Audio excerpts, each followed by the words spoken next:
What's going on nerfing or YouTube? reworking cards in popular decks, which makes room Okay. for new metas to arise. Very few Oh. decks have stood the test of time, and one of these decks is famously known as Hog 2.6. Hog 2.6 has mostly consisted of these 8 cards averaging to 2.6 elixir.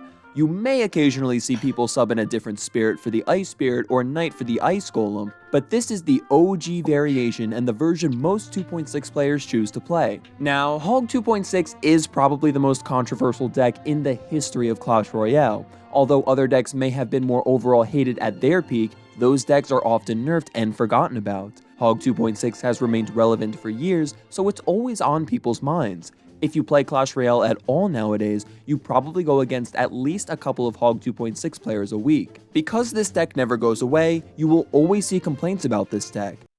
For real. Aw, dude. Dude. For real, you will always see that. I play against one at least once every day. Maybe about 2 times. Every time I get on Clash.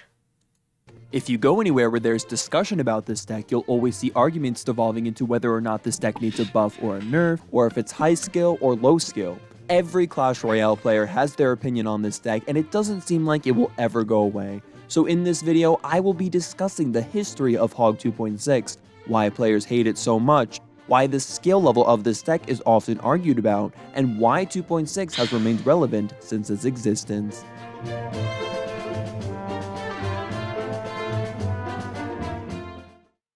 So when did 2.6 come into existence? You can't really release a deck, players have to just figure it out for themselves. When the game first came out, only 5 of the 8 cards required for 2.6 were actually in the game, but even before 2.6 was a possible deck to craft, you immediately saw some of the synergies of the cards that were in the game already. One of the earliest popular meta decks was called Trifecta, which included the Hog Rider, Musketeer, and the Valkyrie.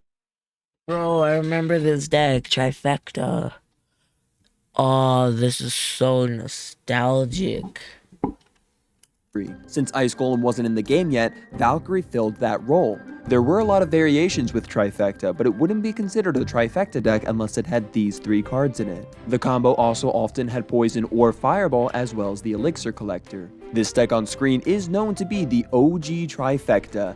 As you can see, it already had most of the cards that were in 2.6 in the game at the time in this deck. It was clear that the general archetype of Hog Rider has always existed. This was Hog Cycle in its earliest form. Skeletons were the only 1 elixir card, and Elixir Pump was a way to generate more elixir to place cards faster. Both Skeletons and Elixir Pump were miles stronger than they are today, which goes to show the power of the deck then. Hog Rider was a very unique archetype at the time because most other archetypes simply involved building a big push. Hog Rider defied this. There was no log bait, no graveyard, no Royal Hogs or Ram Rider, so this kind of playstyle was very unique to Hog Rider, which made it very appealing. For the first few months of the game's history as well, the Hog Rider had a faster hit speed and dealt more damage, making it overall stronger than it is today. Hog Riders Wait, let's back up. made it very appealing. For the first few months of the game's history as well, the Hog Rider had a faster Yo, that is so much different. It got nerfed. hit speed and dealt more damage, making it overall stronger than it is today. Hog Rider certainly wasn't more of a niche win condition like it is today. It was the prominent win condition, having high usage rates, of which I wish I could show you, but finding usage rates from 2016 is almost impossible. The best I could find was a chart from May of 2016 that a Reddit user made compiling up data from people on Reddit, collecting data from over 2,000 matches, saying 43% of all decks had Every single deck had it? What?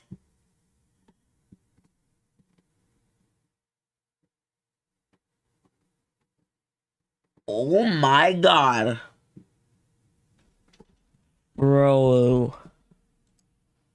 That's a lot of Hog people. Rider. 2016 was truly a different time. This is notable because it compares it directly to the Royal Giant, which had recently received a huge buff, and this was the first month of the toxic Royal Giant meta that had been swarming the game. I will note that win rates were practically irrelevant because there were no challenges yet, and all cards hovered around 50% on ladder, and even does to this day. Because, well, if you lose, it becomes easier to win the next game. This is why win rates weren't really considered back then. This isn't a video covering the history of Hog Rider specifically though, so now let's talk about how 2.6 was starting to form throughout 2016. On July 4th, 2016, an update came to Clash Royale which added both the Ice Spirit and the Log. The Ice Spirit was especially notable because now another 1 elixir card was added to the game, which meant skeletons would have some competition. Not really Another 1 elixir card was not really competition, I say. Well, I mean, yeah, but no, there was no competition. It was like, the competition would be like bad. Like bad. Like there was really never any competition for that. So, in reality, if you say something, they both were better together because it was also a cycle. You could Ice Spirit and have that for damage, and have skeletons for damage. So they're both good together. Added to the game, which meant skeletons would have some competition. Skeletons were good in Clash Royale not just because of the value of the card, but because it was so easy to cycle. Now players had another option for this cyclability. Because all legendaries were extremely hard to upgrade at the time, and because Log was absolute garbage when it first came out, it didn't see a lot of light in the game at first. However, because Ice Spirit was another 1 elixir card and Hog Rider thrives with being paired with cycle cards, it instantly made its way into a lot of Hog Rider decks. However, most of these decks used Ice Spirit as a replacement to skeletons, not using skeletons with the Ice Spirit. Having 2 1 elixir cards in the same deck for many players would just make the deck too weak, as there wouldn't be enough strength in the deck to take care of big pushes. Finally, on October 14th, 2016, the final piece of the puzzle would be placed. The Ice Golem would be added to Clash Royale, meaning Hog Rider 2.6 was finally possible to create. Like with the Ice Spirit, the Ice Golem was instantly being used in Hog Rider decks. Being a cheap card, it was very appealing because Hog Rider always worked best with cheaper cards. This card being nothing but basically a mini tank, it was a great synergizer to Hog Rider. Even though it couldn't take out skeletons at the time, it was 2 less elixir than Valkyrie and could absorb a lot of damage, allowing the Hog Rider to get extra hits. Despite my tireless efforts of searching, I could not find a single video of Hog Rider 2.6 existing in 2016. The earliest video I could find was on January 12th, 2017 on the Clash with Ash YouTube channel, being advertised as the new trifecta, as the Valkyrie who was part of the iconic trio was being replaced with the Ice. Wait. Whoa. Clash with Ash was the guy who made the 2.6 deck. Oh, that is so nostalgic too. Golem. This deck also removed the elixir pump entirely in favor of having both 1 elixir cards in the deck. However, this deck actually isn't officially 2.6. It had 7 of the 8 cards 2.6 had, but 1 card was replaced. This was the Log for the Zap spell. But this actually makes a lot of sense when you think about the context at this time. Back in 2016 and early 2017, Zap dealt more damage than it does today, which meant it could kill things like Goblin Barrels. Goblin Gang and Dark Goblin also weren't in the game yet, and Skeleton Army was still pretty common. Zap was just the better choice. Not to mention that Zap was a common and Log was a legendary, meaning leveling up the Zap was far easier, especially back in 2016 to 2017, since legendaries were a nightmare to obtain. To give you an idea of just how difficult it was, know that even top-ranked players were pushing to top spots with only level 4 legendaries when the max was 5. This deck was revolutionary and showed off ways to play never quite before seen. Being able to defend such massive pushes with just a few cheap cards really showcased the power of this deck. Just to give you some further perspective, 6 of the 8 cards were in stronger states than they are today, with Cannon and Musketeer having some better stats and some worse stats than today. This deck was shown off relying on cycling Hog Rider as much as possible and defending. So what they're saying is that Hog Rider was better back then than it is today. It just hurts to see cards get nerfed and buffed at the same time. All these nostalgic videos of this is always good, but this most hated deck should not be hated as much. Defending massive pushes with very cheap cards. It was almost surreal to see how such cheap cards could defend against such massive pushes. These cheap defenses would allow for easy positive elixir trades, allowing the player to place as many Hog Riders as they could. If in any situation where a Hog Rider was having too much trouble making it to the tower, the strategy was simply to spell cycle. This was a much more viable strategy in 2017 because all spells did 40% of their damage to the crown tower rather than today where they only do 30%. What?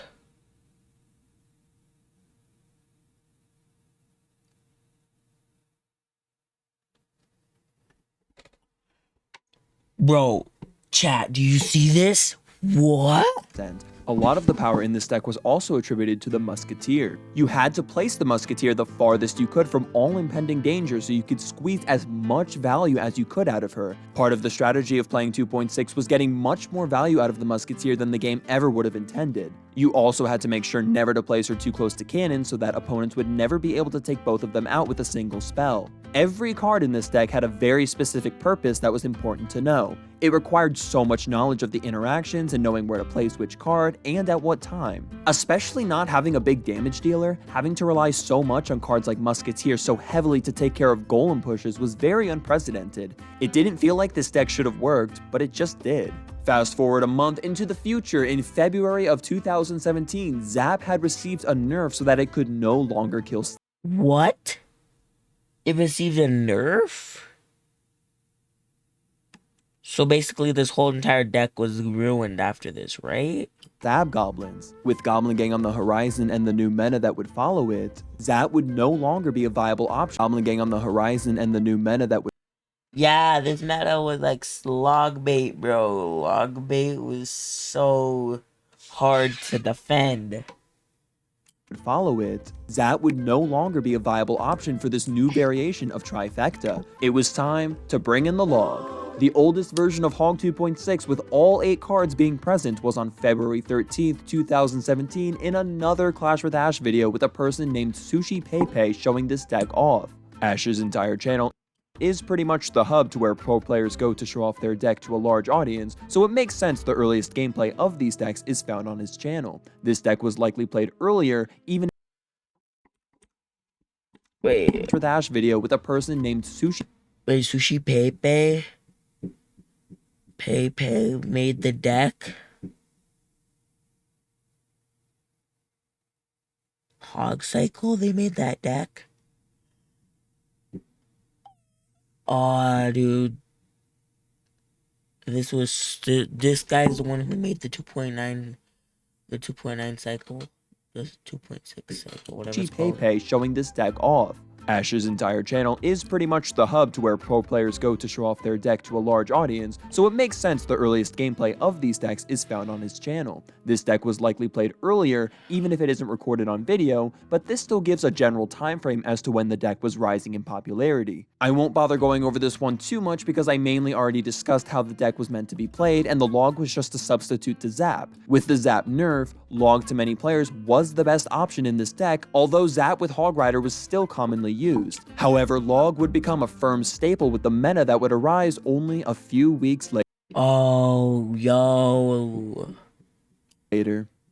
On February 24th, 2017, the Goblin Gang would be released, and as soon as this card was released, people would begin experimenting with a new archetype called Logbait, a deck that was solely determined on overwhelming the opponent with cheap cards that would die to log. Although these cards could be taken out by themselves very easily, having all of them combined into one deck allowed for a way to play where the opponent couldn't possibly use their spell on all of them, which allowed for this deck to thrive thanks to the new Goblin Gang. Since Zap could no longer kill Stab Goblins or Princess when the log could, log was necessary as an answer to these cards as they were all prominent in the meta and Zap just couldn't deal with them. Even though Logbait would fluctuate in the meta over time, these cards called for Hog 2.6 players to always be ready by having the log on hand. Since a big strategy in Hog 2.6 was spell cycling as well, log worked better than Zap in this aspect too because not only could you use it on perhaps say a Princess at the bridge and also chipping the tower, but it also did more damage to the tower than a Zap did.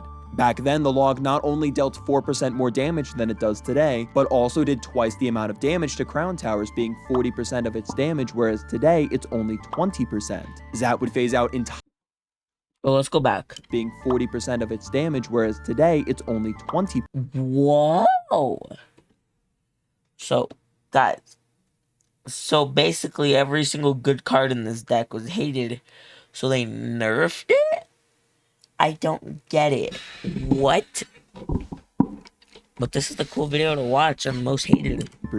Zap would phase out entirely from 2.6 as players learned to adapt without it, and the log would find a permanent spot in this archetype. Now, I'm not going to go over the balance changes for all 8 of the cards in the future and explain how each of them influenced 2.6, but I will say that most of these cards were never that game-breaking, and it was difficult justifying nerfing them for much of their history because they never showed exorbitantly high use and win rates except for some brief periods. Skeletons did actually become very popular, which made them nerfed down to 3 once again, but even at 3 the card remained strong, and nerfing a card like this was almost impossible because the skeleton troop was prominent in so many other cards that ranged from a variety of power levels. Touching skeletons would require reworks of so many other cards, so it really just wasn't worth it.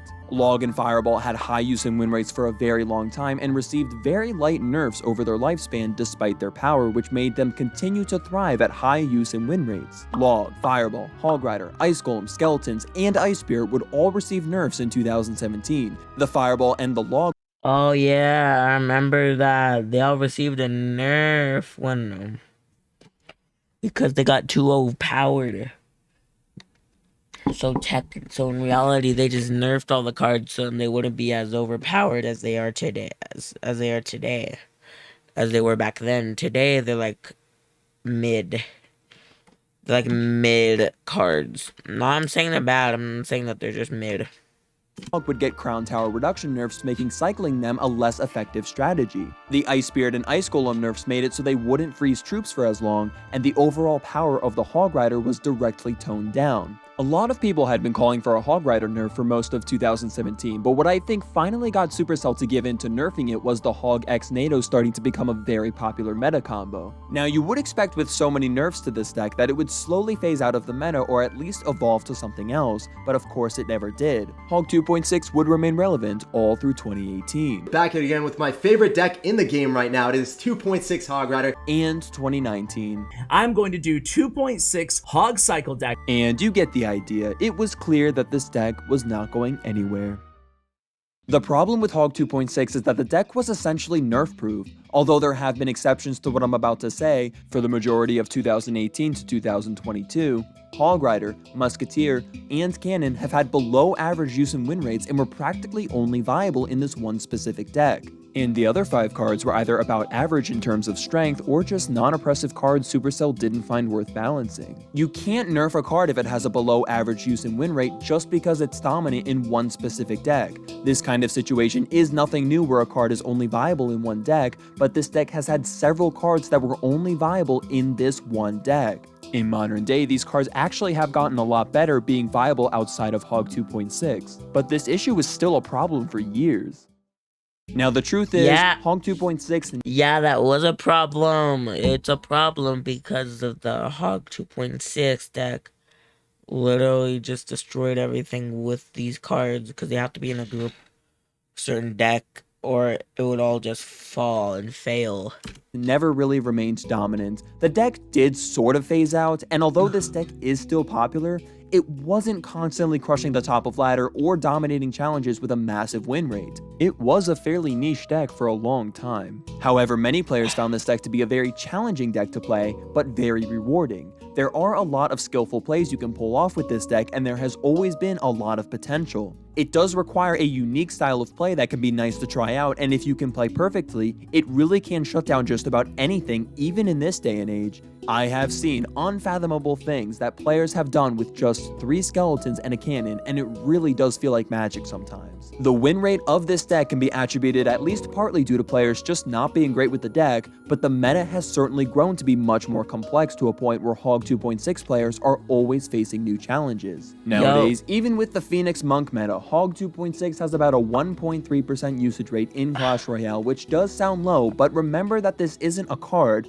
this is an entire deck. deck. Remember that there are technically billions of possible decks you can play while only able to play 109 cards. So Hog 2.6 making up 1.3% of them is still pretty significant. This deck right now has about a 48% win rate and is still winning Grand and Classic challenges every single day. So now let's discuss why this deck is so hated. Everyone has an opinion on Hog 2.6, and most are not afraid to express it. There is a variety of reasons, and I can definitely speak from personal experience. First off is probably the biggest reason, the repetitiveness of it. This deck requires such a specific way to play to deal with certain archetypes that players will often defend with the exact same formation every single time you play anything.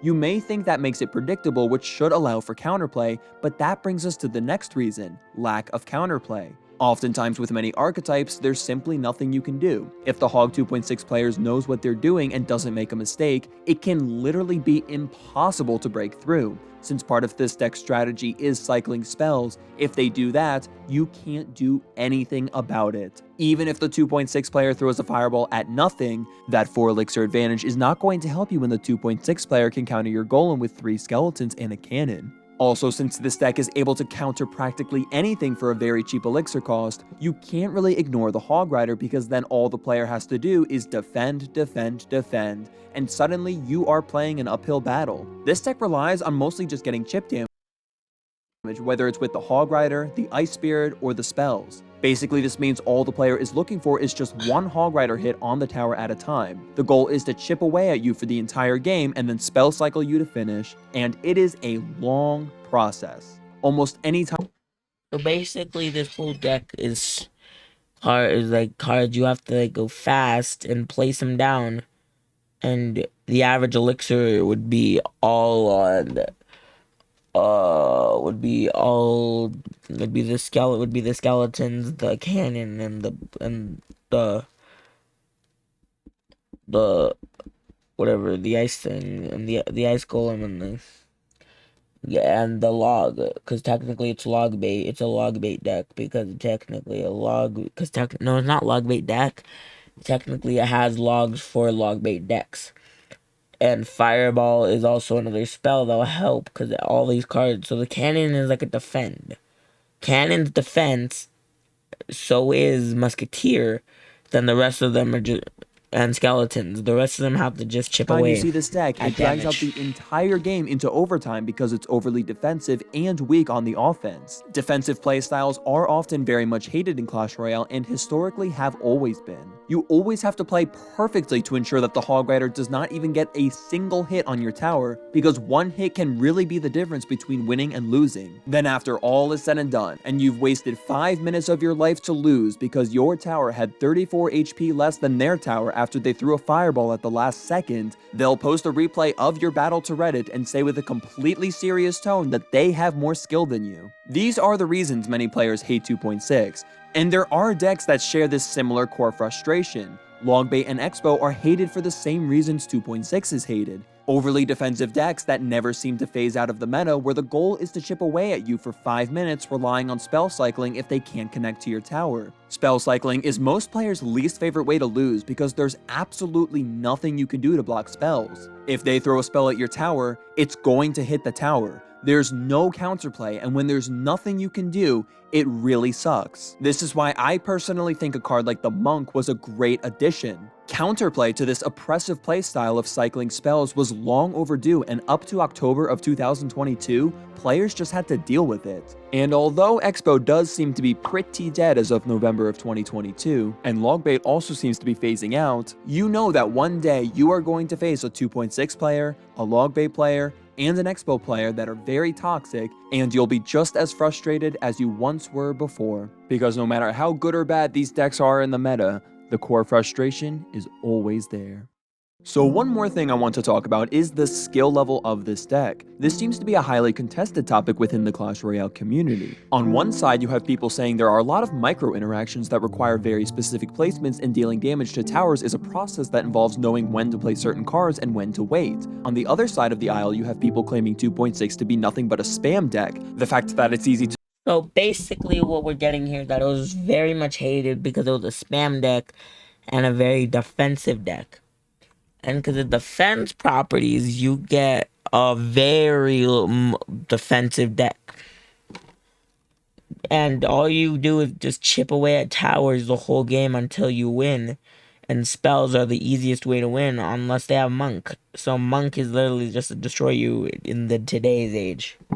To defend pretty much anything if you spam enough cheap cards. As long as you learn the proper placements, which aren't that hard to learn, you can compete well with this deck. I saw one comment I actually found really insightful that stated how when its best players were on the cutting edge of new interactions and sequences, it easily was one of the most skillful decks in the game, but over time those sequences became much easier to master. I really like this take, essentially implying that the skill level of the average player has risen a decent amount since this deck was first introduced. So although the deck took a large amount of skill back in 2017, the skill required to push far with newer Rising meta decks has generally risen faster than the skill needed to push higher with 2.6. Now, people will point out players like Oyasu and smirk and say, "You're brain dead if you think 2.6 is no skill. Oyasu is so good that he pushes to the top of ladder with 2.6. If it's really no skill, why can't anyone push to his level?" And you know what? I will just say now, I don't think any deck requires zero skill. Even most players couldn't push anywhere near the top of ladder with, say, an Elixir Golem deck, which is widely considered to be the lowest skilled archetype in Clash Royale, and even if one player can do it, it shows the deck has potential, but any distance between multiple players using that deck showcases an element of advanced play that differentiates the players who make it to the top with it and those who can't make it there. 2.6 has a high skill cap, but I believe every deck is like this to some extent. Saying that 2.6 is the only deck with this kind of potential is just wrong. 2.6 may have required an intense level of skill back in 2017, but in this day and age, that level of skill required to play it is about average. But don't be deceived in thinking that it doesn't mean there isn't a lot of room to improve. I found a 60-page document talking about the ins and outs of this deck, which certainly gives some tips if you really don't plan on going outside. And there are a lot of tutorials out there that can certainly help players improve. So yes, of course Hog 2.6 requires skill to play. It's just not in its own special category like some people suggest. This is just one opinion though. There is not a strong objective metric to measure how skilled one deck is compared to another. 2.6, an iconic deck that no Clash Royale player will ever forget. Like it or not, it's here to stay. I can respect the high IQ plays that can be pulled off, but I cannot respect the playstyle that drags out games and spell cycling until the very end. Was this a video partly just to vent my frustration against 2.6? Perhaps a little, but I did try to give credit where credit's due and be somewhat objective. There is honestly a lot more I could say about Hog 2.6, and I'm sure people are going to leave heated comments under this video. There are so many more reasons Hog 2.6 is annoying to many people that I didn't even mention. Oh, bro. This deck was my deck back in the day. It was so hard, bro. I don't even know why people hate it nowadays. It just was so hard back then. But I tried to compile the main points on each side and learn the history the best I could for myself to get the best understanding possible. I hope you found this video insightful and opened some people's minds about the complexity yet simplicity of this deck. But let me know what you think about Hog 2.6. Also, let me know what other decks or topics you'd like to see me cover in future videos. Thank you all for watching, and take care. Yeah, the Ice Spirit was like one of the main cards in this deck. If you watch all the way to the end, make sure to like, subscribe, and comment. I'm joking. All you gotta do is like and subscribe if you want. And have a great rest of your day. Peace out, and we'll see you all next time.